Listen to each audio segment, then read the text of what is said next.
Coming to order, please go green. We have one action coming out from resolution coming out of executive session, which I'll read now. Resolution BOE 19. Be resolved that the board hereby implements the decision of hearing officer Ivor Moskowitz in SED case number 26799 and hereby terminates the employment of Michelle Lortz, effective August 19th, 2015. All those in favor, please signify by saying aye. Aye. Opposed? We need a motion. Oh, I need a motion, I'm sorry. Motion. So move second. Second. All those in favor, please signify by saying aye. Aye. Opposed? Abstentions?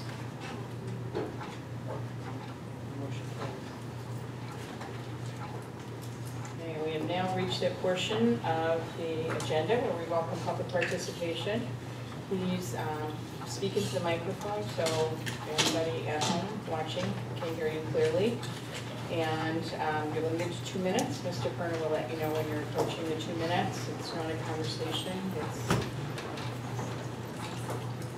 And thank you very much. Dr. Trivets, would you go ahead? Thank you. Mrs. Maritzes. Hello, my name is Maria Maritzes, and I'm here to talk to you tonight about the proposal by the City of Kingston to remove 55 parking spaces on Broadway to install a bike lane for the Building a Better Broadway initiative. Part of this proposal will have all the parking spaces removed in front of the high school on the high school side of the street. Anyone who has spent any time in the area knows how important parking is. Parking has been an issue for years at and around the school. Students park on the surrounding streets in front of people's homes filling municipal parking lots. Parents use the parking in front of the schools during drop-off times and pickup. It's pretty difficult to find parking when there's a sporting event, concert, or show at the high school or the Midtown Neighborhood Center. The proposal for Building a Better Broadway uses a justification of removing these parking spaces by a study that they had done. I have passed the parking study of the portion out. This study consists of a one-time observation of the area. I was told by the Principal Transportation Planner, Ulster County Transportation Council, that, quote, better approach was a 5-day count, but they didn't have the resources, end quote, so they used a single day. If they didn't have the funds for a proper study, how can they possibly make informed recommendations about anything? The time that the area in front of the high school was observed was 7:28 p.m. on May 30th, 2014. During the school day, parking is almost always full in these spots. Municipal lots are always full. With the capital project, parking will be at a premium in the area due to the fact that some parking may be blocked off for construction. I am a co-owner of a business in the area and met with the Director of Development and Strategic Partnership from the City of Kingston today regarding the parking issues along Broadway. I was told that they reached out to the school district, but the school district did not respond to them. If the bike lane goes through as planned, the street travel lane in front of the high school can be as narrow as 10 feet in each direction. I believe that the width of the streets will make it difficult for buses and first responders to navigate Broadway. I'm asking you tonight to please reach out to the City of Kingston and express concern about the loss of parking under the Building a Better Broadway. Thank you. Thank you very much. Okay, anyone else? Mrs. Saffron? As you know, my name is Joanna Saffron, and I also would like to address some concerns associated with the parking changes proposed as part of the Building a Better Broadway plan, specifically with regards to the high school. Mrs. Moritz has addressed many of the concerns, and from a parent perspective, I have just several things I would like to articulate and request that the board, if you have not already gotten involved in the administration, please take consideration of this plan. The comment period is scheduled to end tomorrow, August 20th. And many parents are away, have not had the opportunity to participate in these concerns. And parents, as many of you know, for drop-off, it can be very challenging with the construction coming up, having another construction project going on Broadway. I just kind of start to shudder about all the concerns of, what the implications might be. Ms. Maritza's already mentioned the concerns during the day and during active periods, which initially I was thinking about, other concerns about, what about during a concert when there are so many people there? Where are people going to park? We need all the available parking. But then it occurred to me, as president of the Parent Association, I have had the somewhat misfortune of encountering some parents as we've been trying to arrange events, parent events and stuff at the high school, who are actually very leery of coming to the high school because they feel unsafe, or they're not comfortable with it, or they're not sure what to go on. And so that on-street parking is really important because they need to be close to the school, close to where they're going to be able to get in, to feel safe. If they have to park in the bus turnaround or something far away that they really don't even know how to get into the school, I think it's going to really impact our parent community and make people even less willing to come to the high school. So I just really do want to encourage you, please, get involved in this. Let's address the parking concerns so we can have a plan that's going to be workable and good for everyone. So thank you. Thank you. Anyone else care to address the board? Okay. Hearing no one, thank you very much. We'll move on to that portion of the agenda, the superintendent's reports. Thank you, Mr. Chair.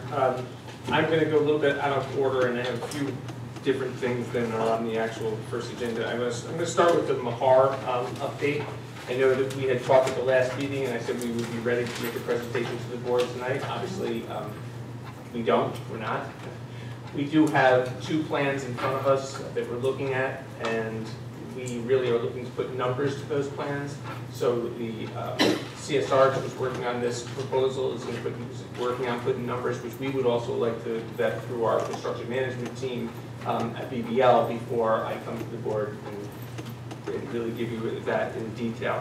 So I'm going to ask that we just postpone that until hopefully the September 2nd meeting. I'll keep Ms. Chair in the loop as far as when we think we would be on the agenda, but it was we're just a little behind on that.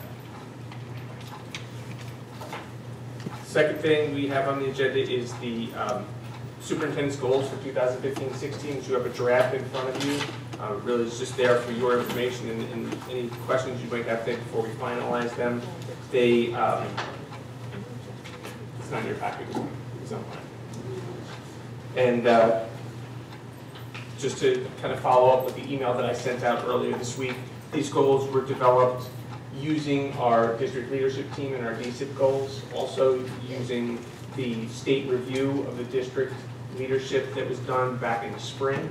These were part of the recommendations there, and again, aligned with the district leadership team goals that we've been working on over the last year. So we worked very hard to make sure that we do what we talked about doing last year, align our goals. District leadership teams, there's our steering committee, our board goals, our superintendent's goals, and our building, in each of our building goals. So that's what you have in front of you and just received yesterday.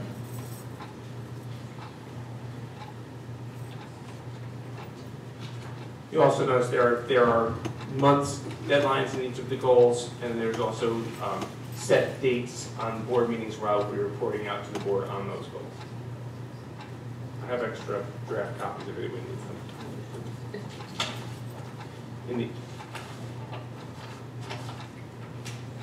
And all of these are draft, the Yes. district goals as well? Okay. Yes. They're all considered draft? Yeah. At this point. Dr. Chapowicz. Can I ask some questions about this? Please do. Can you elaborate a little bit on number 5, which is about the budget or resource allocation? One of the things that's been a discussion, amongst administration, and also as part of a review from the state education department, that was to look at how are we funding each individual school. Is that what you're asking? Yeah. Okay. So are we equitable or are we equal? And again, equal does not necessarily mean equitable. So we really want to take a harder look at what each building needs, kind of create a formula that would allow us to drive the right amount of money to each, the right amount of dollars and resources to each of the buildings. Okay. Because we had talked as a board maybe about thinking about how we express the priorities that we think are important for the next budget, but that's separate from this. Because I'm looking at this February date and thinking we wanted to be having those conversations before that. Well, I think that's obviously February is when it's going to be done. So there'll be discussion going on in between from now till February as we kind of work through that process. You know, We'll hear more about it November 18th and January 20th. yes. So it'll be 2 times for discussion. And audit and finance committee as well. Audit and finance committee is going to be part of that process as well. Yes. So another thing that came up a lot in the DSIP and also the school plans was the social, emotional, cultural goals, the school culture goals. But I'm not seeing that specifically here. And I'm wondering if it's subsumed in your mind, if it's subsumed in these, or where that. I think it is subsumed. It's one of the things that when we were working with the people in the state education department, one of the things they really tried to do for us is break out what the role of district leadership is, what the role of building leadership is, and this really reflected the way they saw what we should be doing, what I should be doing, you know, as far as overseeing the district. Those are building level initiatives that will be built into their plans. They'll be overseen by the building principals and the assistant superintendents, the deputy superintendents. These are kind of the things they really wanted us to focus on. And these things that I provide the resources and the oversight for allow those things to happen.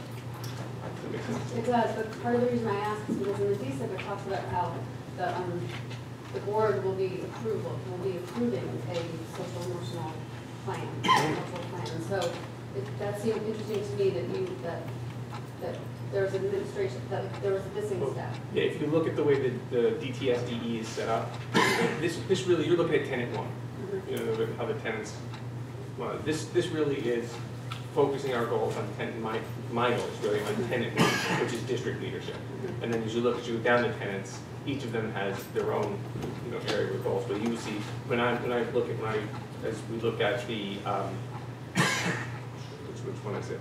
Measurable time-bound goals for student achievement for all districts built up. So when looking at those measurable time-bound goals for each one of those tenants, other than they're in charge of the district administration is in charge of, so they'll have, that's going to be built into this, my oversight of those. Does that make sense?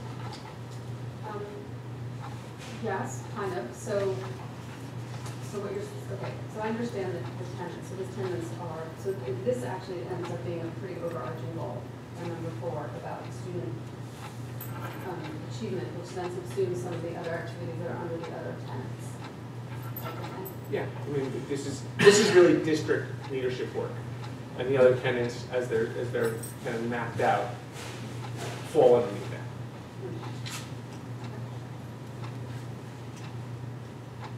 Any questions?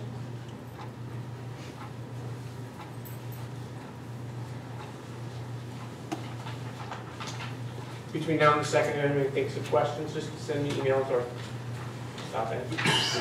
We'll discuss. Questions or comments? Send them to Dr. Catalino or to Mr. Kerner. One other thing, I'll have a more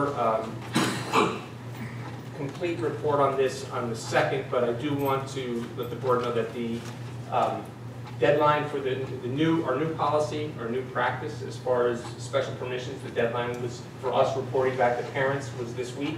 I'm happy to say that we were able to meet that deadline. We did communicate parents who had applied by June 1st as required in the new policy, and then we were able to take a look, make sure we let them know where their students would be, whether their students would be accepted in special permission for August 15th. So we were able to make that communication. Again, this came into a lot of different things came into play here. Looking at our commitments, try to stay at that 22 maximum K-1-2, looking at where students, could we really do this with special permission, the additional teachers that we put in place in the budget. Also, I give Mr. Verge a lot of credit on both the special permission and this. We also changed our registration practices. We went out to buildings this year to bring people in to hopefully avoid that Labor Day week rush that we had as far as registrations. We registered over 100 students during those 2 sessions at the high school and out of Chambers. So we think we're a little ahead of the game. As of this moment, we have been able to grant the special permissions for every student who has requested special permission, every family that has requested special permission that had the application in on time. We've also, we are still in very comfortably at that 22 at K-1 and 2. So we were able to do both those things with that, with the investment that we've made in new teachers and just making sure that we have the classes spread out the way we'd like to see them. So we're really pleased with where we are right now. Again, we have 2 weeks, and things can happen at the end of August, but I think we have a significant cushion, and we're pleased with where we are. Do you know how many special commissions were granted? 70. And we granted all of them, because I received a few calls of No, people were very confused because back the first week of August, Mr. Berg sent out a letter just kind of giving people a warning. We're still looking at this, so please think about where you if it doesn't go through, that you will be, look at the orientation dates for the schools where you're going to be and those kind of things. And, so yeah, it wasn't. And people did take that as a denial letter, and I know Mr. Berg received a lot of phone calls on that, but it wasn't a denial letter. It was really just us trying to make sure that we reached out and communicated with parents ahead of time, just saying, because we had some questions up until Friday of last week. We were working on this, making some decisions, how we were with class size, and we don't want to approve special permissions and looking at the 20, trying to stay at that 22 and end up having a late rush and having kindergartens with 30 students. So we were very cautious, but we wanted to communicate with parents. So once again, they provide their own transportation, is that correct? That's correct. I had on my list to ask you about class size and special positions. So it was really helpful last year when we got the breakdown by school and by grade, and it would be great if we could have that again. Yeah, we'll have that for the September 2nd meeting. Okay, great. Thank you. Any other questions?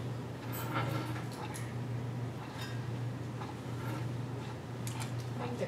Thank you. Okay. Last thing on the superintendent's report is our monthly presentation from our architects, KSQ, and our construction management team, BBI.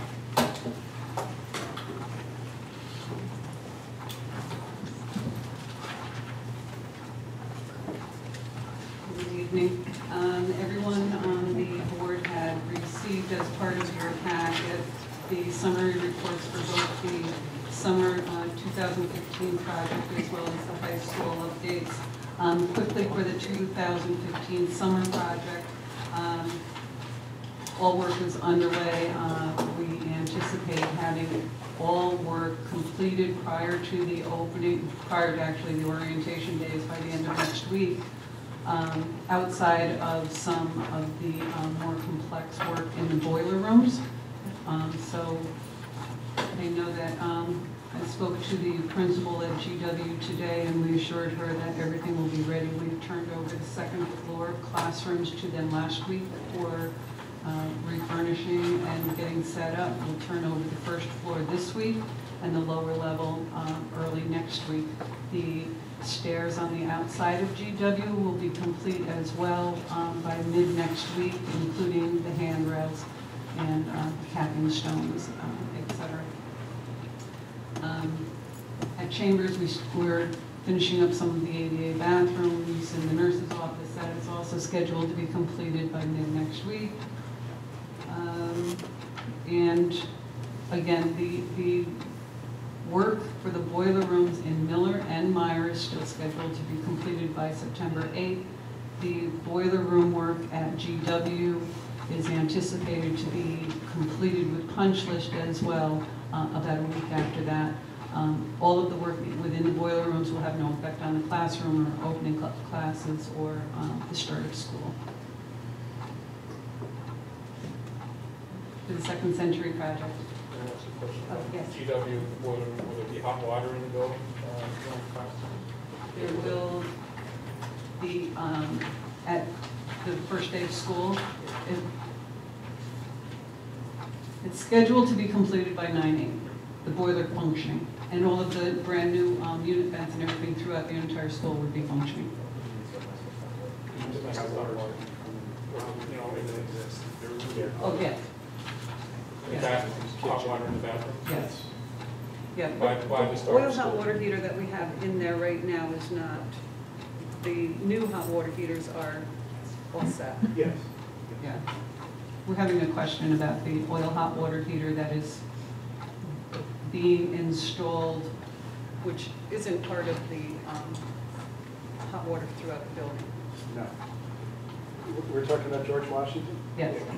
George Washington has a separate gas unit that we put in. We put an on-demand heater in there a few years ago. The oil-fired hot water heater is being installed as a redundant heater and to use the oil storage tank that's in the ground. So the oil hot water heater may not be functioning, but there will be hot water in the building from the gas system.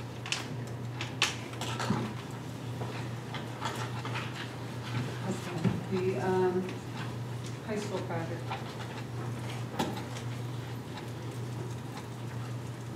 Okay, so the updates on the field house, the prime contractors have mobilized onto the site.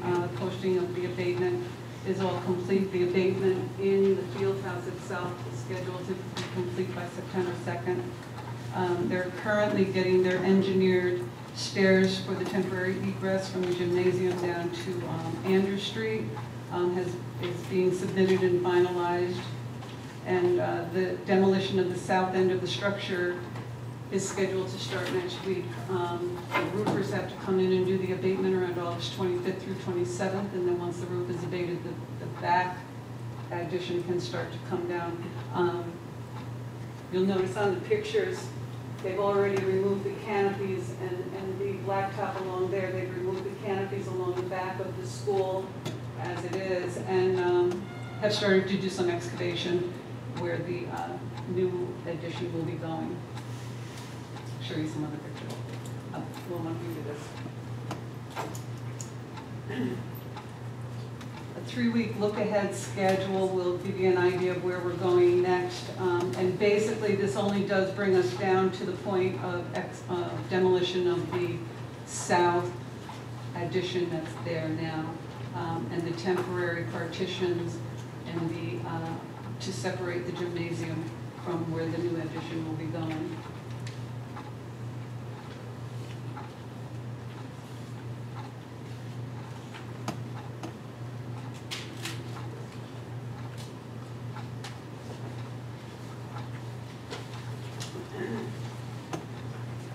Salzman, the early package, the envelope package. Sealed bids were received today. We're very pleased.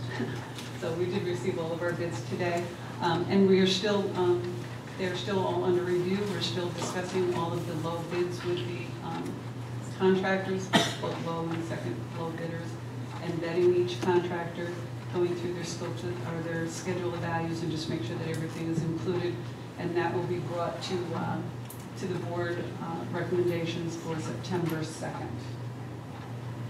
I'm sure that these guys are wanting to say more about that too. Updates.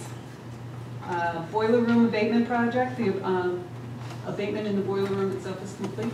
We did testing on Monday of this week, and they're just doing the abatement of the lead paint that goes into the other instructional spaces. Anticipated completion, we're right on target for August 31st of all the abatement package to be complete. Swimming pool repair package. The swimming pool was filled and turned over to the district on August 17th. I believe on Monday they're going to actually start. Actually tomorrow they're going to start using the pool. The new ADA handicap lift was installed. Is it back here? And the pool's been filled. Salzman Academic Corps for the fit-up. There's really no change in that. We're still waiting for SED review. We expect, again, the target date for that is to be bidding sometime the end of this year. That's the fit-up package that will follow the envelope package that we have now. The main heating system is still under design. We anticipate sending that up to SED the end of this month. And we're asking SED when we submit those drawings to do a level 1 review. Level 1 review means it's just a replacement in kind rather than a full mechanical change out. And typically that review time is between 2 or 3 months. Historically, that's what it's been. Unfortunately, we won't know 100% if they will consider it a level 1 until it's submitted, but that's our thought process. And then we would anticipate the approvals in December, probably bid at about the same time as we would do the Salzman bid-up package. We get them all bid around the same time. But the final bidding strategy will be determined once we get approvals. Main renovation, there's no change there. We're looking at the final design to be completed by the end of this year for SED submission.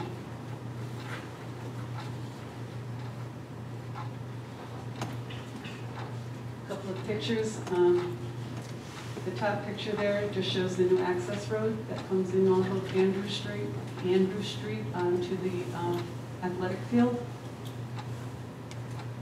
So they cut the entrance up through there, so all construction traffic can only come in this entrance and right into the field itself, not going into any of the other parking areas or roadways. Some of the demolition is going to be taking place along the field house itself. Job trailers are on site for the contractor, for the general works contractor. And then, of course, the pool work with the new Mars site, the new lift. The balance of the work that needs to be completed in the pool itself is we have new diving board stanchions. At this point, they can still be reused, but once they've been manufactured or fabricated, then the pool contractor will just come in and switch them out. And then that the pool work for this space done over this summer through the district on the separate contract is complete.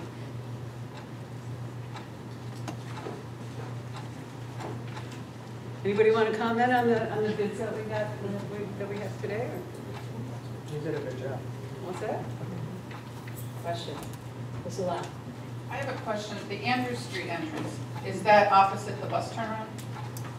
It is. It is, okay. It is, well, It's the same road coming up that way. the same road. So the buses come in actually on the other side of the bus loop, but this is the first entrance in, and it comes up and then it goes right into the field itself. And there is we're finalizing the drawings that Kirk has asked us to provide to him, which will show all of the pedestrian traffic for staff, students, and parents for both the week of orientation as well as the week that school begins. So we're getting all of those finalized pictures so that they can all be emailed out next week.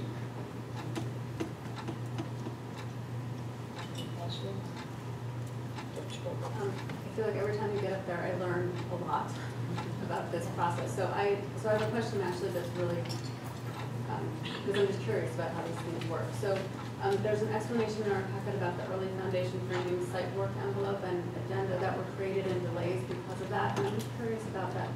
I'm curious about that whole process, like what happened with that. For the addendum that we issued.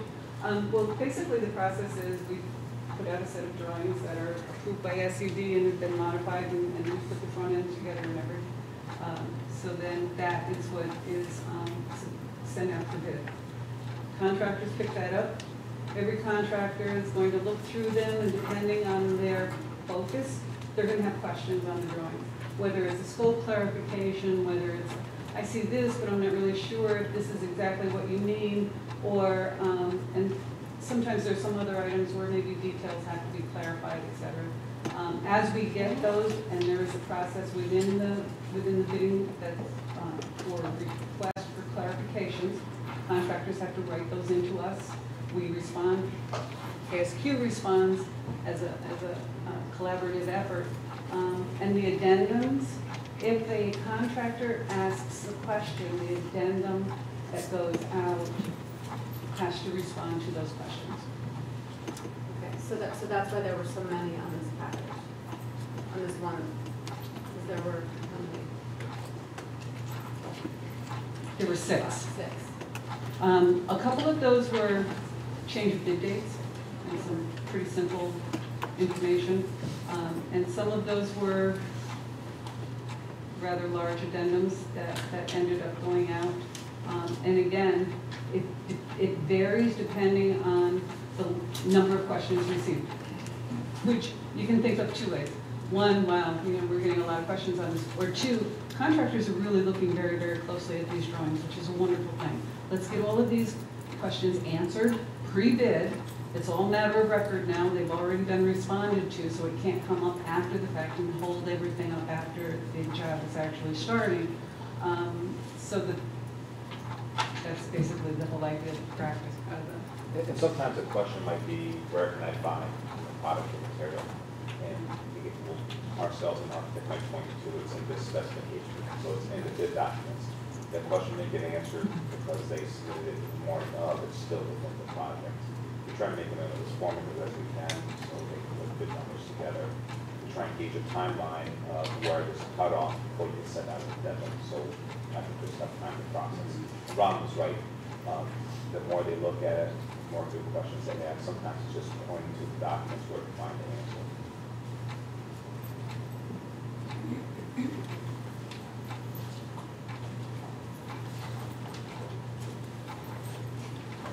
We also have a 3-week look ahead for the early package, but the 3-week look ahead is we award it in a couple of weeks and we get the submittal process started and going and mobilize onto the site and get the emergency egress and everything set up. There's nothing terribly exciting about that at this point until everything is awarded. But we will, as part of our summary packets from here going forward, always include a 4-week look ahead of what everyone can expect to have going on the site on each project. Yes, Shaughnessy. There was an article that Mr. Campbell wrote a few weeks ago that said that, he was quoted as saying, quote, that the major work on the field house wouldn't start until the spring. Is that a correct statement? No.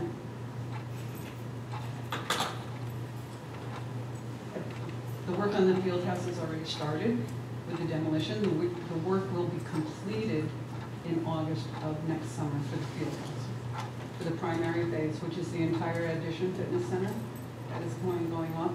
The lower level locker rooms are slated to be completed in December of this year.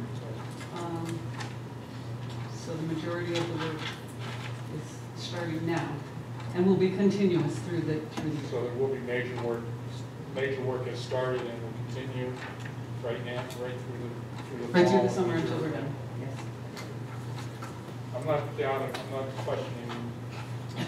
Kimball's quotation, quote. I just want to understand what the construction schedule is for that project.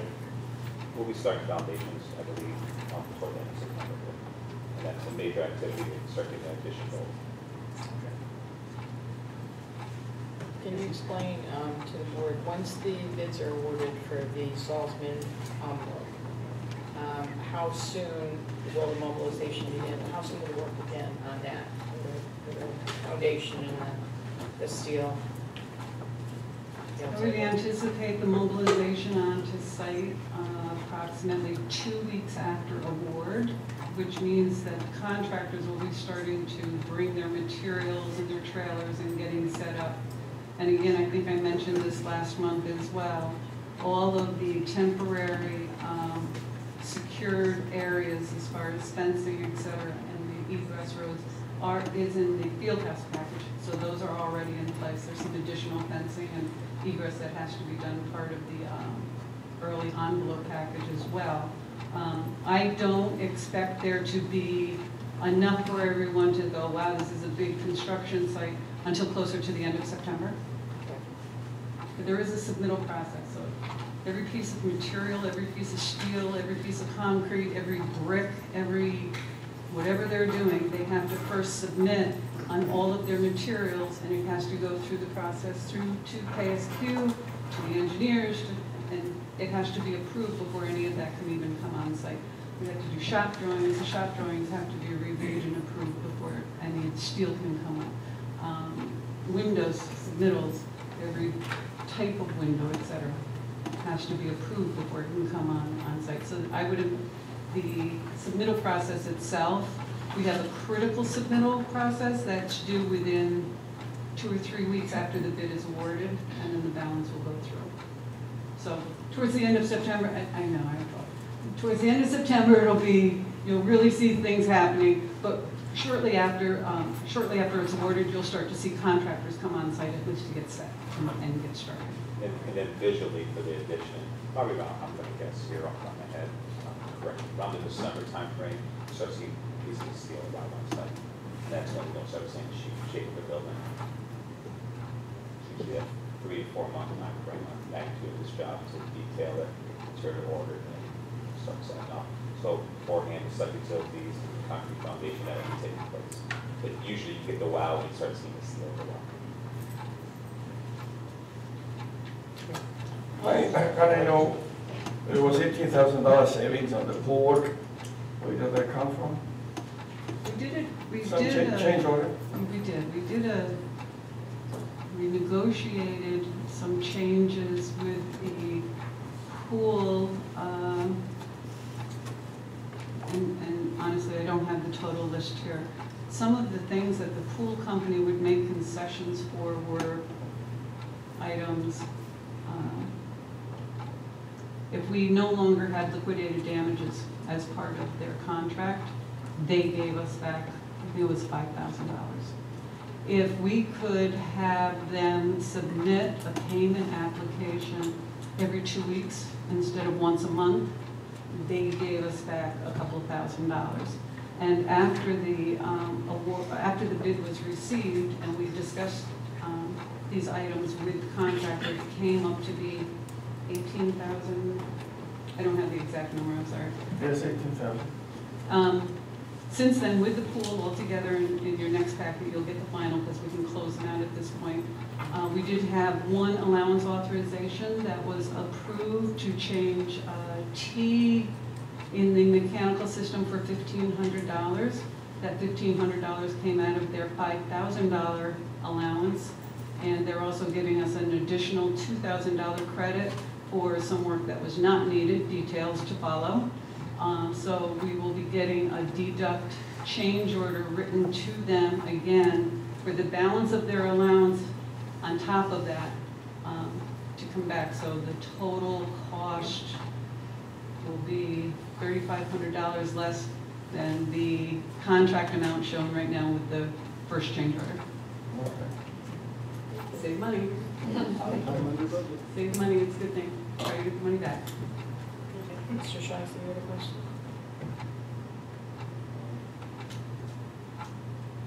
Mr. Michael, Yeah, well, you brought up the approval of material being brought on site, pre-approval of material.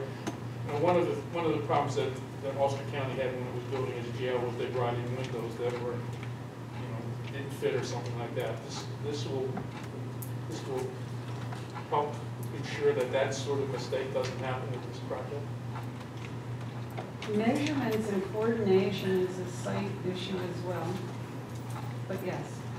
So shop drawings are required, and the shop drawings have to not only show the material or the submittal of the product data, et cetera, shows you the materials, but the shop drawings that have to be approved, and thereby the general works contractor has to hold the dimensions for the window. So it is a matter of the coordination between each, but yes. I will do more the checks and balances. There'll be a mock-up of the facade section for the windows, the sides to review and submittal process. Once the GC starts building, when we get enough windows in place, make sure that window contract is on site, and we physically measure windows to make sure it conforms to its drawings. So we, you could say you're there to coordinate, but you proactively take that step to make sure we're checking and really the clients are checking. So it's fitting before the physical windows get things don't fit. And in addition, if you get a chance to read through the specifications, there's a ton of pre-installation required meetings that have to be done. Basically, any major portion of the work has a pre-installation, pre-construction meeting on its own, in addition to the regular meetings that we would have for coordination and progress of the work as well. We'll have some field house before the foundations go in. Not just ourselves, but engineers are here, the testing agency, because the testing agency that the district hired will review the submittals, the concrete designs. We'll talk about all the things before you actually physically put this concrete, have an inspection to the rebar in place, making sure it conforms. So we have these pre-construction meetings for every major item here, just so always communicating. So when we're there, we're ready to work and if we need to go the right way. Thank you very much.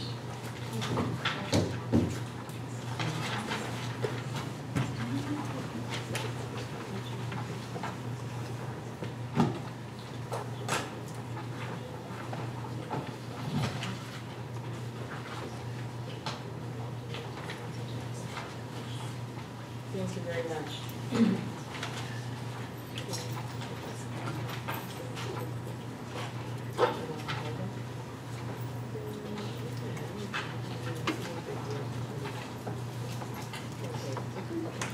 All right, we've reached now the consent agenda. Are there any agenda items that any trustee would like pulled from the consent agenda? P31. P31? P is personnel 31. Yes.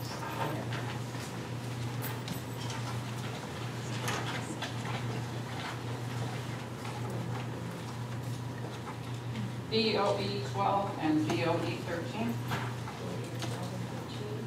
B29 and B30. B29 and B30. Any others? GLE 09.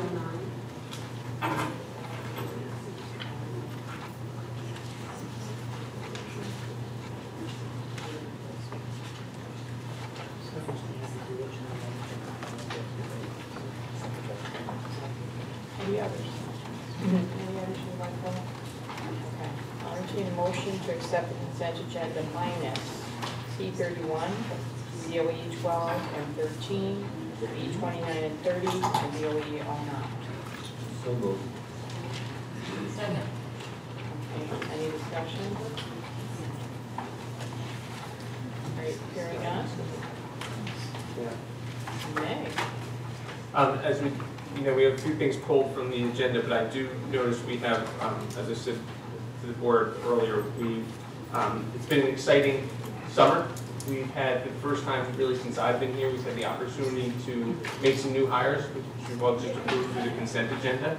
And I know. Yeah, we didn't vote yet. Oh, I'm sorry, vote first. All those in favor of the hearing of the discussion, the consent agenda minus the resolutions that were listed, please signify by saying aye. Aye. Opposed? Abstentions? No. The floor is yours. Okay. So where I left off, it was an exciting summer, having the opportunity to hire staff. This is something we haven't done much of in the 3 years that I've been here with callback lists and such, so it was very exciting, a little hectic. But I do notice that we have many of our new appointees in the audience, and they're not only our teachers, but also much of our support staff. So I'm going to start talking about some of our central office staff who have been, who've come with us, come on board. I'm going to ask Mr. Olson if he would introduce, or have them stand up and introduce themselves. That's a good idea.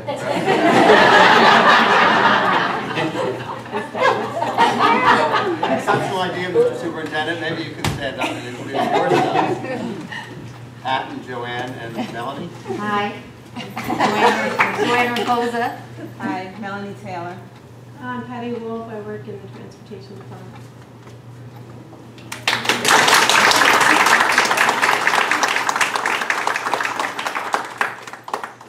And our new teachers that are in the audience, you're not going to get off easy either. So I'm going to ask if you would stand and introduce yourself and tell the board building and grade level that you'll be working. Anyone start? I'll start. I'm Fiona McKenna. I'll be at the high school teaching 11th and 12th grade English. Blair Fahey, special education, Bailey Middle School, 7th grade. Karina Schreierroot. I will be at Bailey teaching 5th grade math and science. Ryan Cannon. I'll be at Miller Middle School teaching 5th grade. Stephanie Carpenter. I'll be at Edson teaching 4th grade special ed. Megan Haneke. I'll be at Kingston High School teaching special ed science. I'm Maureen Smita, and I'm going to be at Bailey teaching math and science, special ed for the integration class.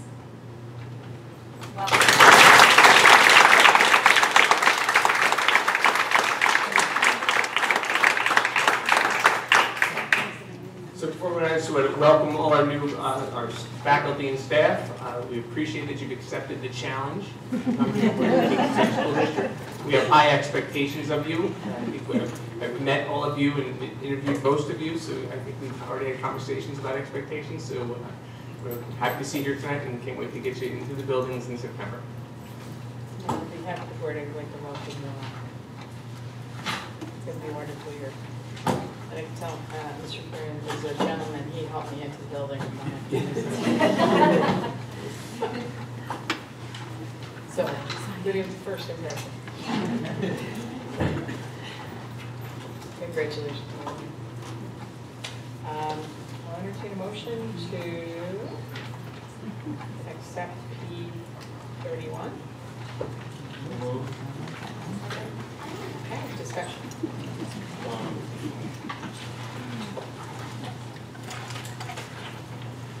Is this on the recommendation of the superintendent? I'd like to offer an amendment that we insert the words upon the recommendations. After be it resolved, be it further resolved.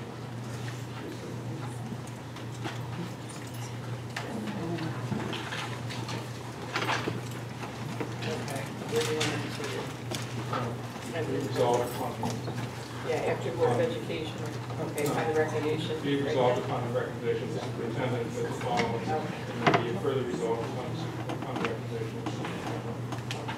So what, and then 31 should be the very last, on the recommendation of Dr. Paul J. Cameron, Superintendent of Schools, and be resolved following individuals who submitted volunteer applications, etc. Correct? Correct. All right. Okay. Second. The second. Okay. All those in favor of P31 as amended to include the language mentioned, please signify by saying aye. Aye. Opposed? Abstentions? All right, moving on to BOE.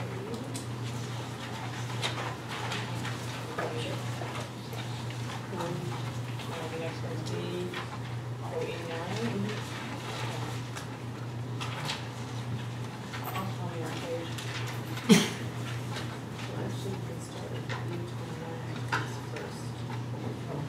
B29 and 30. Okay, B29 and 30 on page 12. We're pulled, Mrs. Collins, I'll entertain a motion to accept the 29 and 30. So moved. Second. Okay. Just pulled them because they're donations that we always like to know. The first one, B29, is for Kingston High School, the recipient of a generous donation from Ulster Savings Charitable Foundation Life Grant Committee in the amount of $400 to Kingston High School. Would you accept that, or just one second? The second one is B30 that I pulled. That's for J. Watson Valley Middle School, is a recipient of a generous donation from the Target Corporation in the amount of $125. We can do them together because technically we don't have to pull them, we can just mention them. So, all those in favor of B29 and 30 as read by Mrs. Collins, please signify by saying aye. Aye. Opposed? Abstentions? And thank you for the generous donation. To BOE 9. Entertain a motion to accept BOE 9. So moved. Second. Discussion. Dr. Chakobowitz. Well, this is, we had talked at the last meeting where we went over the individual plans and had kind of saved the conversation about the DSIP plan for tonight. So I had a bunch of questions about it. I'm assuming this is a big representative to ask those questions. Okay. And I don't know if other people have questions also, since this is last time we were really supposed to be at those moments. So I guess my first, so I read through it, and one overarching question that I have is about a SMART goal that keeps reappearing, and I'm wondering kind of the rationale for why it reappears where it reappears. And the goal is on the SMART goal. By April 15, 2016, the district will examine systems and structures, formalize plans and procedures, and communicate expectations to all stakeholders to ensure the success of all students as measures of the BTSDE rubric for Tenet 1. So that appears a lot, and I guess I'm asking why it appears where it appears, and if you could explain it a little bit, like what it means. Thank you. I think I can try. You'll notice in the DSIP, as Dr. Padalino mentioned earlier, in his goals are really focused on Tenet 1. If you recall, there are 6 big ideas in the rubric that we're all now following, both all in the buildings and also at the district level. So the other tenets, or the other big ideas, 2 through 5, which each have their own area, all of the DSIP focus is about how we as a district what is our role as a district to support in those areas our schools, essentially. So our goals, as you'll see, the same kind of language for all of them, because it's very general. And then our actions, we had discussions, looked at our data, looked at those reviews Dr. Padalino mentioned, and really picked areas from that data and from that feedback to really become more specific with. So we have that really general statement, I'll call it, but then you can't fix everything all at once. So then we looked at that feedback and that information and said, and determined which specific areas we really needed to focus on in order to provide that district level support in those big idea areas to our schools. So looking at this goal, or this SMART goal, I'm still a little bit confused about what it targets and what it really means. Examine systems and structures, formalize plans and procedures, and communicate expectations to all stakeholders to ensure the success. So, can you give me examples of systems and structures and plans and procedures? Yes, I can. So, for instance, I'm sorry, John, if you look at my goals, my goals really speak to those as well. So systems and structures are hiring practices. That's what is our professional development as far as our planning and executing professional development. Those are the kind of things we're really talking about. We want to have systems in place for each thing that we do so that our buildings can look at something and say, oh, this is what we're doing. This year is our professional development plan. This is how it's going. These are the dates. This is when we can expect to see it. How does hiring happen in the Kingston City School District? This is how it happens. You apply, this is who interviews you, these are the questions that are asked, these are the timelines we put in place. Those are the kind of things that we're looking, that really we were charged with by the review team to say, well, these are the things that you should be doing. I'm sorry, Jonathan, you can... That's a great example. If you would look at Tenet 2, which is school leader practices and decisions, that subcommittee of our district leadership team was made up of our school leaders. They had a subcommittee with myself facilitating that. We talked about that particular area. What types of supports can the district provide to you, the school leaders, to be more effective in that particular area? And it was overwhelmingly in data-driven instruction. So when you look at Tenet 2, though, you'll see that general statement, I'll call it. If you look down at the actions, you'll see that all of our action steps this year will be a focus on data-driven instruction and creating those systems and structures for school leaders to be monitoring our efforts and our improvement with student data throughout the course of the school year. In fact, it's the topic of our leadership next week with our principals, and it will be throughout the course of the year. So that will become our main focus with our school leaders for this year, data-driven instruction and creating those systems and structures so that they're consistent among all of our schools.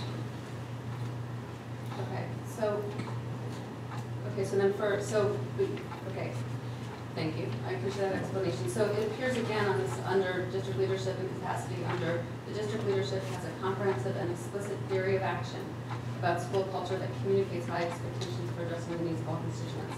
So then we would look at different structures, systems and structures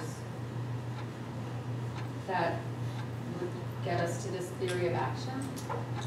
not everything will necessarily have a system and structure, but that particular statement of practice in the rubric really speaks to the district's vision, mission, and beliefs. And as you know, last year, part of the charge of the district leadership team was to really take that on. So though it doesn't say vision, mission, theory, belief statements, that's really the essence of what our theory of action is for our district. So it's now about articulating that, communicating that district-wide. You're starting to see some of that with the district website now updated and with the board's approval of the new vision mission at the last meeting. So it's about articulating that throughout. So that's also part of our action steps and our goals. So those are the statements of practice that are very specific in the rubric. So we are being very mindful of making sure we have action steps to make sure we're targeting each one of those. Okay, so the theory of action in this instance is that by communicating our mission and vision, we're communicating the high expectations first for our students, right? Yes. Okay. I think one of the things that we have background knowledge that you don't is much of our language on these comes directly out of the rubric. So we're responding to the review from the state education board by using the verbiage that's coming out of the rubric to say that was a very good example that John just gave. So I think we have that conversation where they're saying you need to go this, and this is what this means. This means your vision and mission statement. So we have that information from the review, but yeah, because I have to say a mission is not an explicit theory of action in my mind.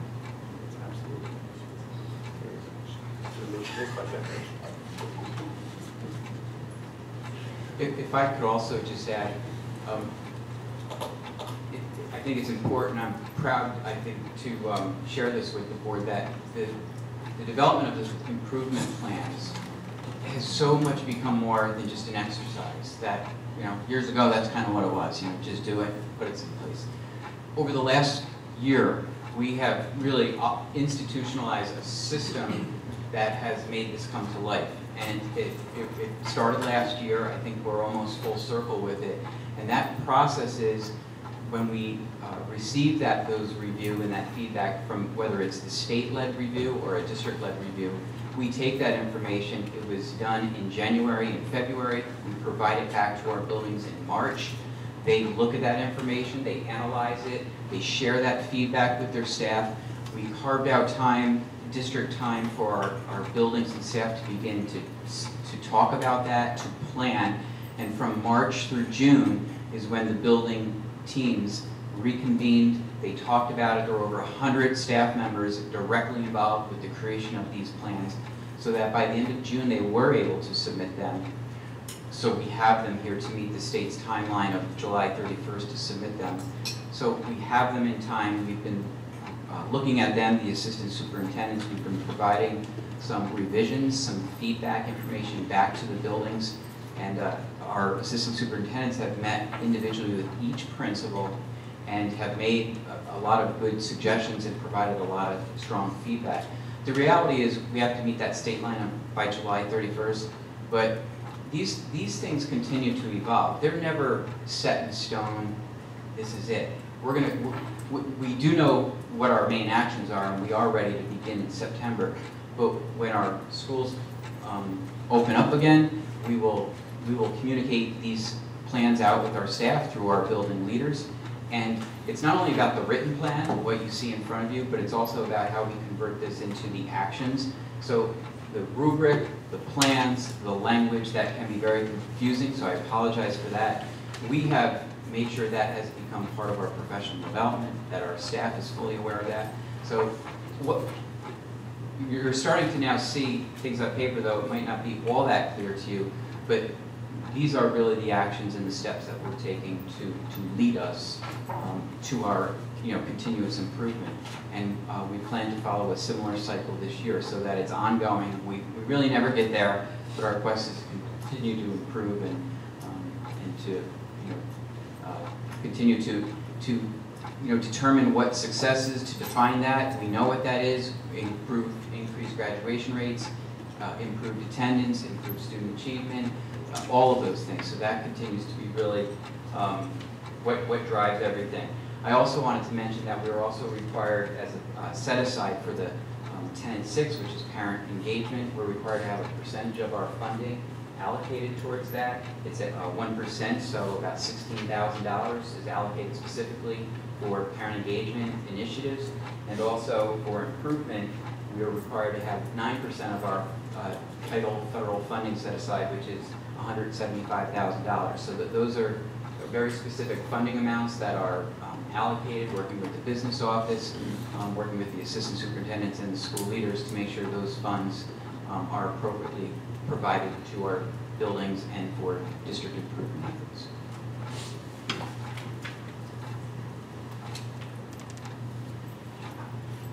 What's that, 1% of what? The 1% is for parent engagement, and that comes from our Title I funding. Oh, 1% of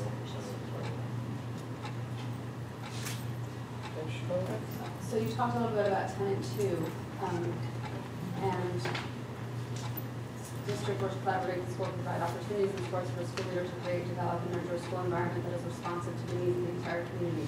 And the action steps will be, as you said, really focused around data-driven instruction. Yes. And I'm looking at the leading indicators, and I see student credit accruals, which is for high school students.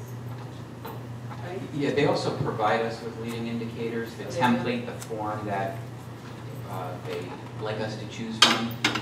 So that's probably an area that we have to continue to look at and make revisions to. Okay. Because there doesn't seem to be a lot for, there don't seem to be a lot of indicators for K-7. Right, according to those that we were provided, as they give us like a bank of indicators, there is a way to also insert our own, but they provide a bank of indicators, and we have to basically do our best guessing at linking those. So, and have we thought about how then, what those indicators would be for us? Because again, this doesn't seem to be an early elementary indicator on this. Well, there is one that could be, but the other two seem to be focused more at the high school level. The indicators that we're going to develop with our principals specific to our goals will be developed when we meet with them next week. So I think that'll become very specific once we meet with them, and then that will be something we can include and add to the plan. The other piece I wanted to add to this is not only, okay, so the plans are in place and we're off and running, but there is going to be a regular schedule of monitoring these plans that the assistant superintendents will be meeting with the principals regularly. And our hope will then be able to provide updates on individual building set plans to the board's teaching and learning committee when we meet on a regular basis, if that would be a good opportunity to share very specific information, or to even invite principals to come in and provide as much detail as you would like. Okay, that would be great. Let's see. I have notes here, so I'm going to share with you first.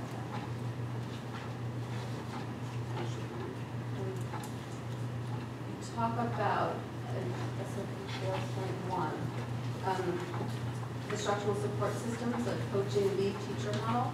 Can you talk about what that looks like? Yes, but I think I would like to ask Mrs. Gibbons. So each of the tenants that we're going through right now, each of the central district office administrators facilitate or oversee each of those. So I'll defer to Mrs. Gibbons only because she is the facilitator of that.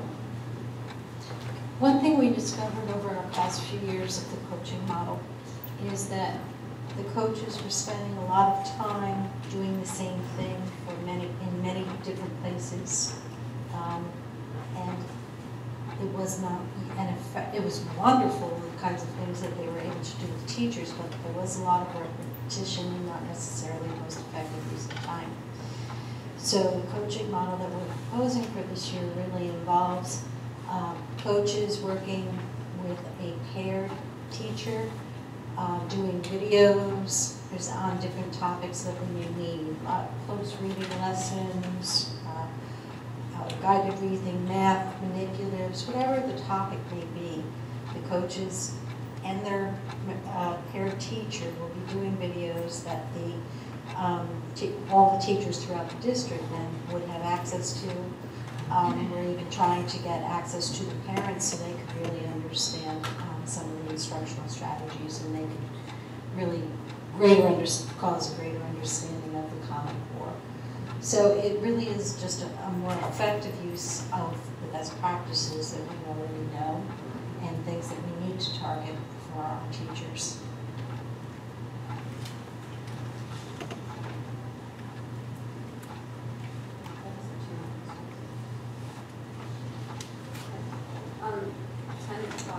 And I know that we've talked about this a lot.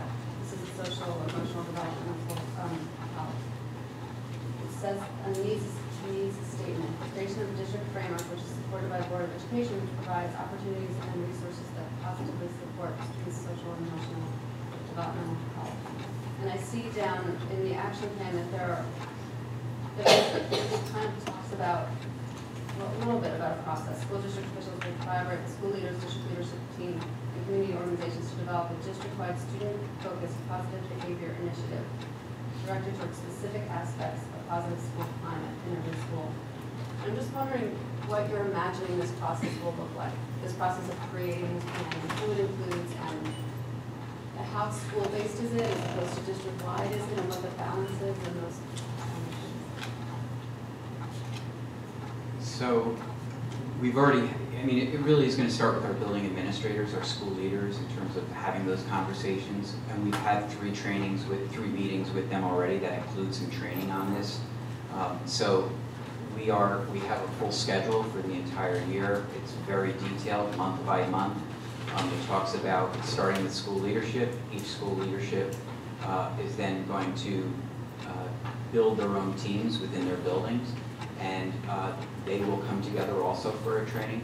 But it's really about bringing the district together to create that common language, that universal language of creating successful conditions for students for learning, to be very intentional about that, and not to just assume our kids come and they know and they are expected to do and they know what they're expected to do, but to define what that looks like so that there is an intentional plan for how students need to behave in order to be successful and in order to learn, and to create that universal language within our school district.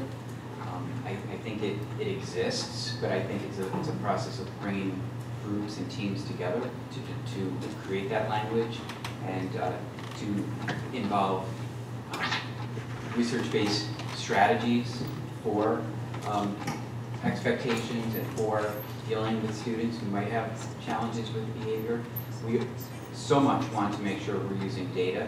I mean, that's something we just haven't done. We want to use data to really help us make our decisions and to decide which resources we need. So we've had discussions at the policy committee. We know we have too many suspensions with students in school. So it's a cultural thing. It's about bringing the district together and to have those conversations. We also, at the same time, want to respect each building's individual identity.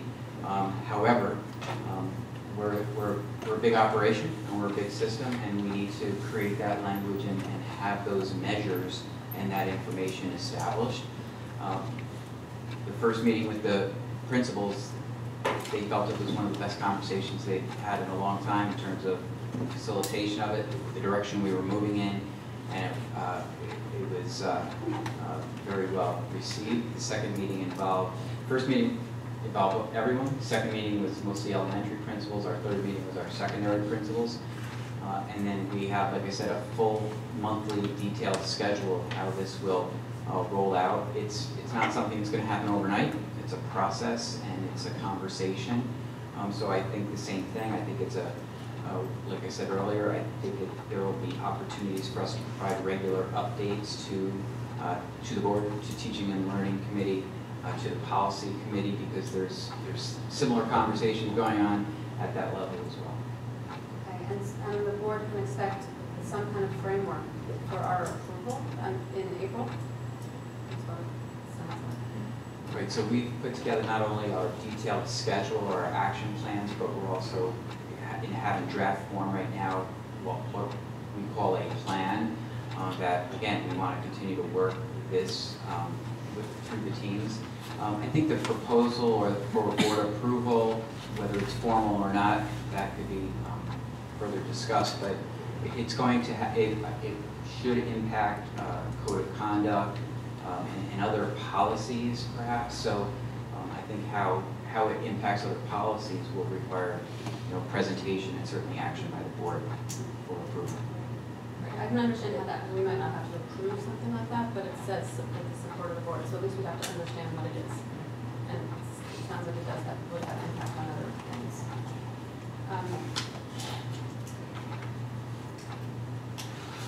Okay, so. Do you have other questions that you can answer? No, you know what?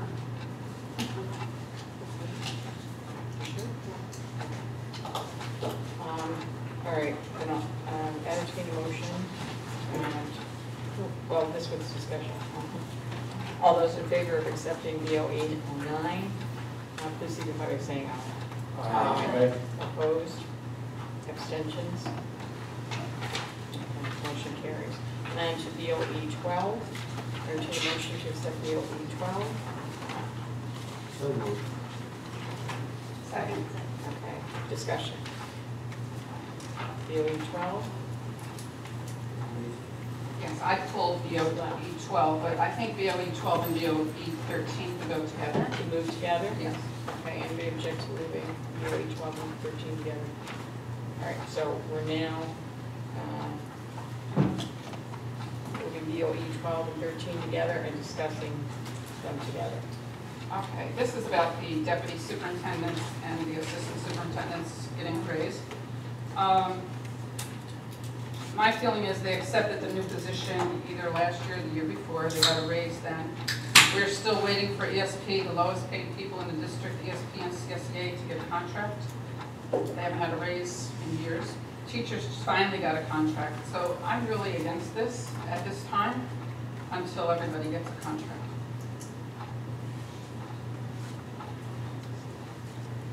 And it has nothing to do personally. Any other discussion? I had asked, and I know Dr. Padalino clarified this for me once before, and maybe just to clarify too. The idea that the assistant superintendents do not get step, so that is really intended to address that issue. The ESP and the teachers union all get step every year regardless of their contract. The central administration does not. Except if they're on the last step. Except the teachers on the left step. But there's also a longevity payment for teachers and ESP people who are on the last step in the contract. So there's as far as the assistant superintendents and deputies, there's none of that's in there. They're strictly. Thank you for the clarification. Well, I can make a comment about that. It's like trying to compare apples and oranges. You cannot do like, two different things.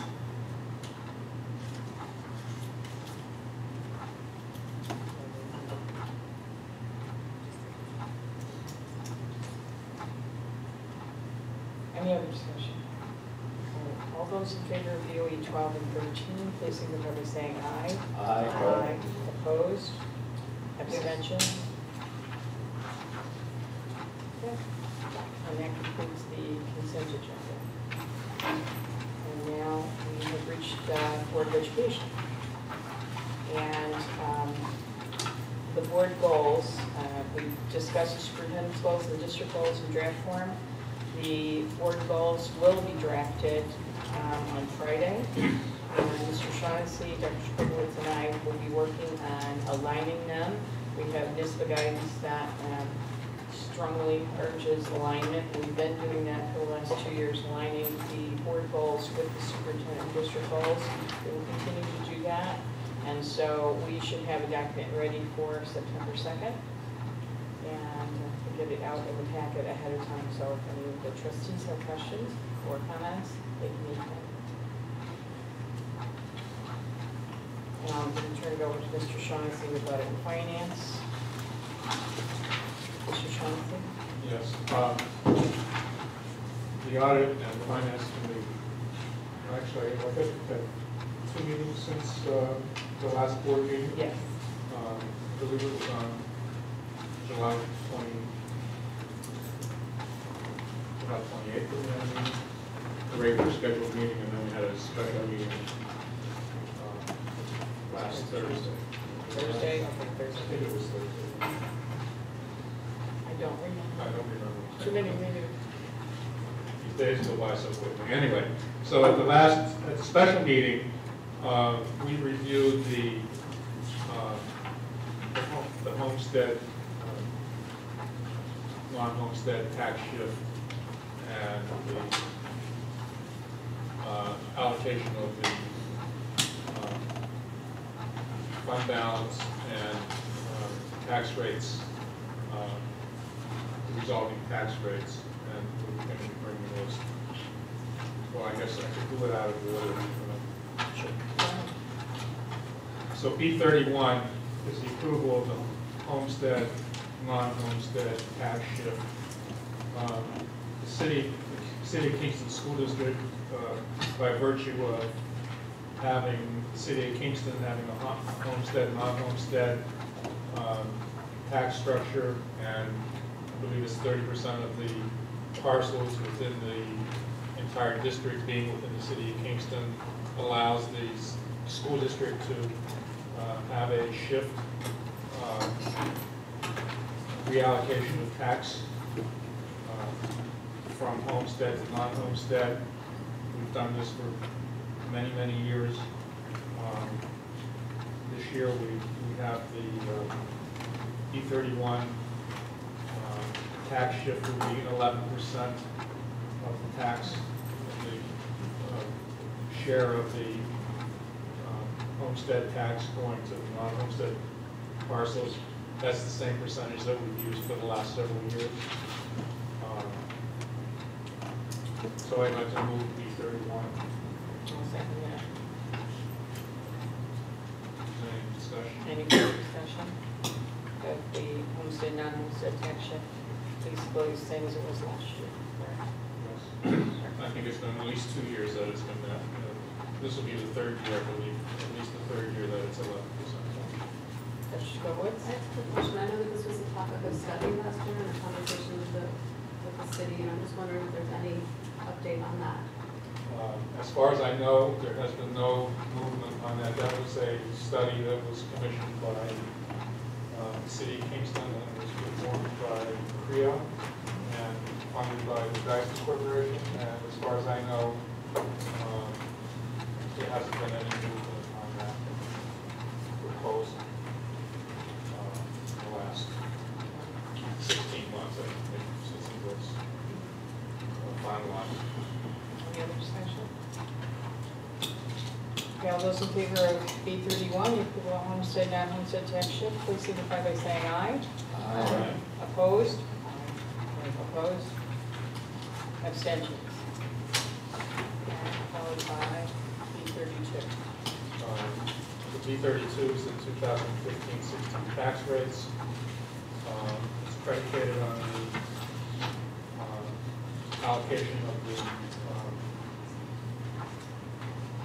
unreserved fund balance as of July 1st, 2015 from the 2014-2015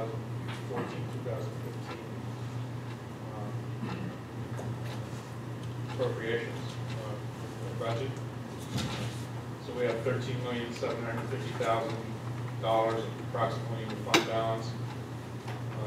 We have a reserving or legal reserve of 4% of the budget. $6,259,197 will be in the legal reserve.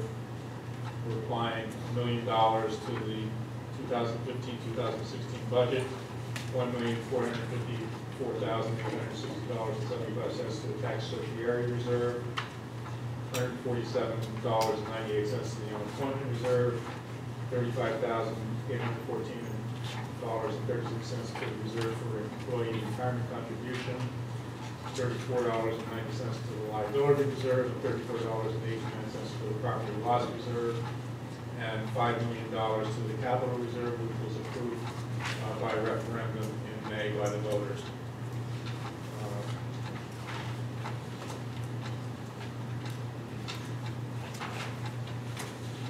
So, is there a schedule of the?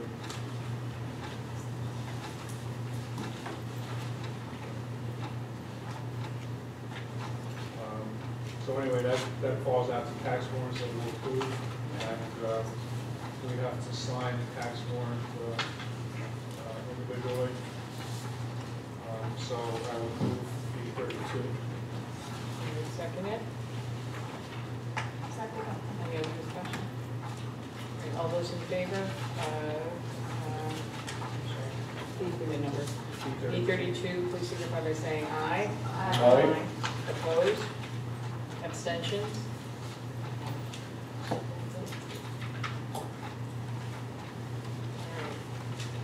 We also have at our Yes, in this way. at our July meeting, we recommended the acceptance of the claims auditor report for June 2015, where no exceptions recorded. I'd like to move BOE 14. Second that. All those in favor? Please signify by saying aye. Opposed? Abstentions? Okay, motion carries. BOE 15, the treasury report, June 2015. I'd like to move the acceptance of that report by the board.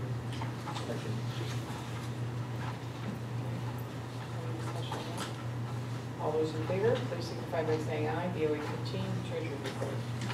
Aye. Opposed? Abstentions? Motion carries. Those are circulating tax warrant. So it's going to come all around that each trustee needs to sign. Okay, while that's circulating, yeah. What we just did? No, but it's an audit and finance question, are you continuing? Okay, go ahead. I know, I think I know About the letter, yeah. So we received a letter in our packets, and I'm just looking for an explanation about what's going on with this. So we have a senior exemption. I believe I'll ask Ms. Woodard to help me with this. I believe his income limit is $20,000. 50% off their tax assessment with $20,000 income limit. Okay. So In addition to an enhanced star, so the seniors that benefit from that usually get both exemptions. So the senior exemption applies to seniors with income of $20,000 or less. And it's a 50% reduction in their assessment. We had a letter from a person in Tulsa, I believe, who, because of an increase in Social Security payments, went over that $20,000 limit, and her assessment then she lost that 50% exemption, and it was resulting in an increase of, she says, $2,000 in her property tax. It's unfortunate, but there's really nothing that the Board of Education can do about it, other than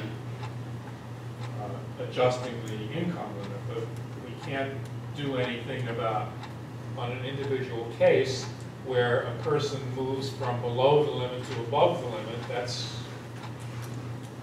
the limit. I mean, that's. But we could do something about the future. We could do something about the level, Right. but we can't do anything on an individual case where a person moves above the limit, above the exemption limit. You have a question? Perhaps we could have I don't know if we could have a staggered Some exemption level. districts do, some districts. But in any case, I mean, at some point, somebody is going to go above the ultimate limit, and they're gonna lose the. Right, it's a bit of a cliff kind of a thing. Yeah, Suddenly you it's lose all it. or nothing. And we haven't changed that for about 6 or 7 years. And maybe it's something that we'll do next year. One of the reasons that we didn't look at it this year is because this is the first year of the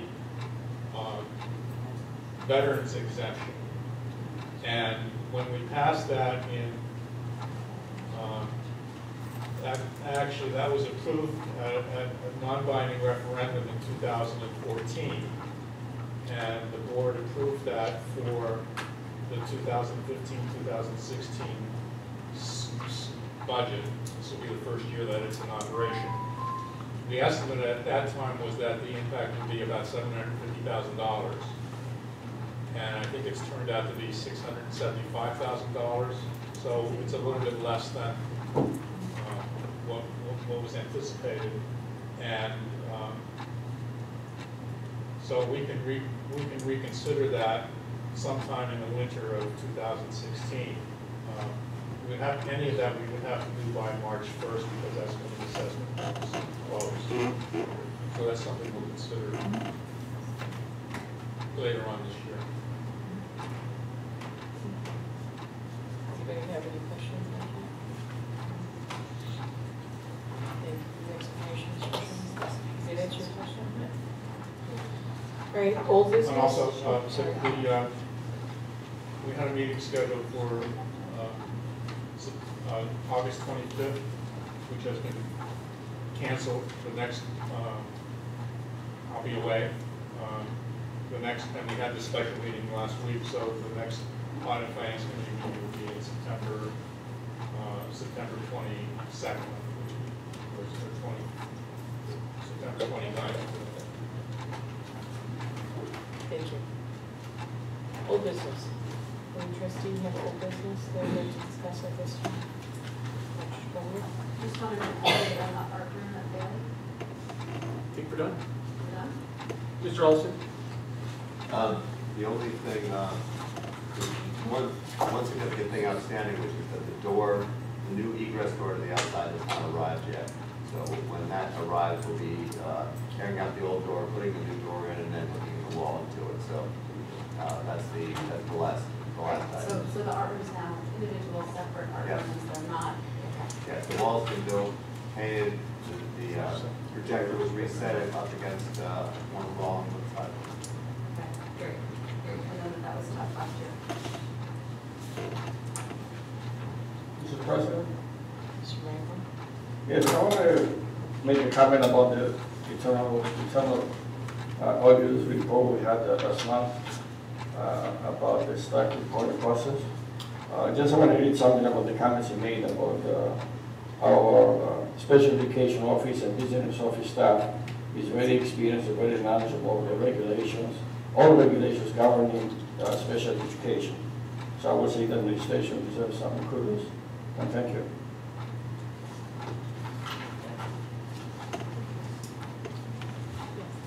We also talked about the possibility of art in the 8th grade just for this 1 year, and we're there with that. We're trying to pick out where those kids can do it. Like the kids who aren't taking it who aren't already in the studio.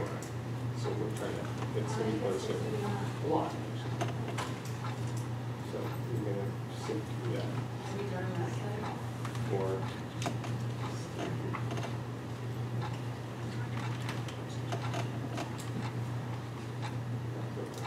Any other old business?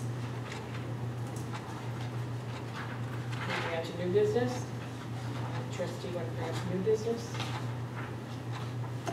Mr. Shaw?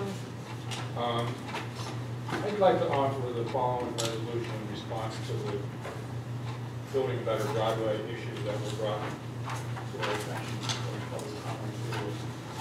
And so I would like to offer this resolution. Be resolved that the Board of Education request the City of Kingston to extend the comment period of the building a better driveway proposal by 30 days. And be it further resolved that the Board of Education directs the district administration to review the building a better Broadway proposal as it impacts the Kingston High School and report to the trustees recommendations for a district comment at the September 16th board meeting. Second. Discussion? I mean, I think that if, you know, if there's no parking on the south side of Broadway, all the way down past the high school, that's really going to have a detrimental impact to drop-offs and pickups and parking during the day, parking in the evening at events. And so I think it's incumbent upon us to review it and To extend the comment period for 30 days. well, they said that the comment period ends tomorrow. I agree, I appreciate your bringing this up. I think it's important for us to really understand what the impact will be and hear from you about what that impact will be, and then issue a comment as a board.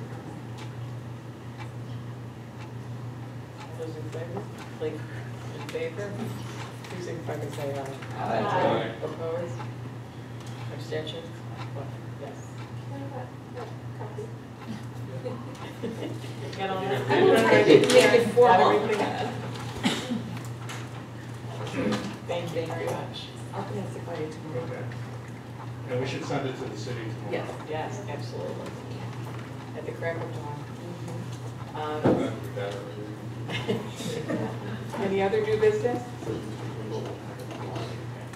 Okay. Board member announcements? Board member announcements? Had the opportunity to be at the Kingston Center of Sue Yoster opening last yesterday.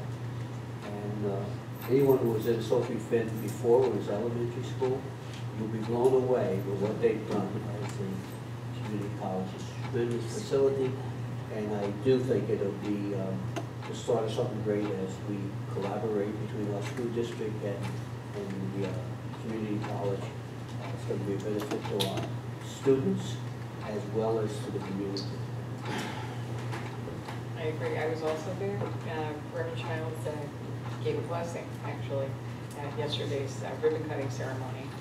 And we did tours of the facility, and it's beautiful. And my children, I know that your daughter was principal there when it was Sophie Finn Elementary School. My children attended daycare there years ago. And I'm very familiar with the building. What a difference, and how beautiful it is. This is really going to be a great boon to our high school population, and they can just walk across the Chinook path. It's going to tie in very nicely with the new front student entrance of the high school, where the bus drop-off will be.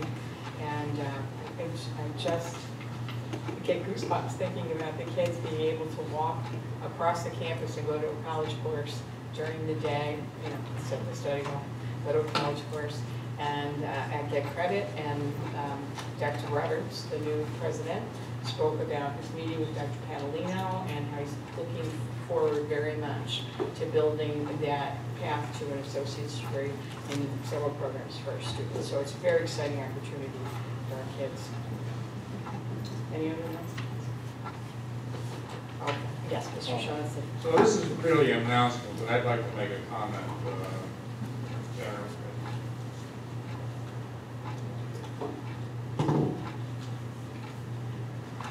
So 3 years ago, when we passed the reorganization of the elementary, closed 3 elementary schools, so we have four elementary schools closed altogether, and we sent the 5th graders into the middle schools. We talked about there being a several $1 million a year savings.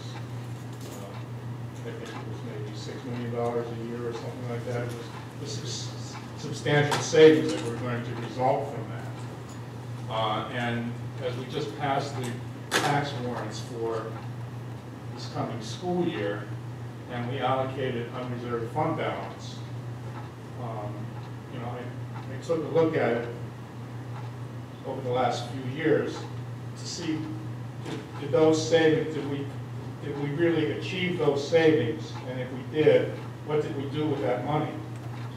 And so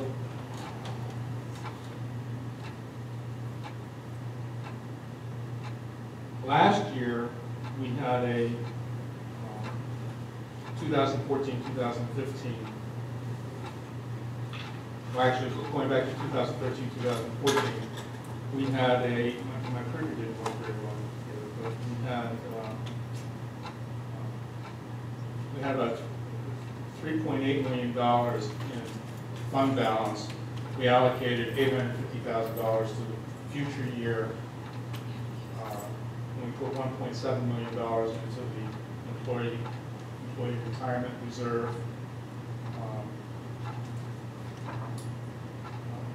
So it was almost $3.5 million that we allocated from fund balance into other reserves and to the and reducing the tax levy. Last year we had a little bit over $6 million, and we allocated $1.5 million to 2015-2016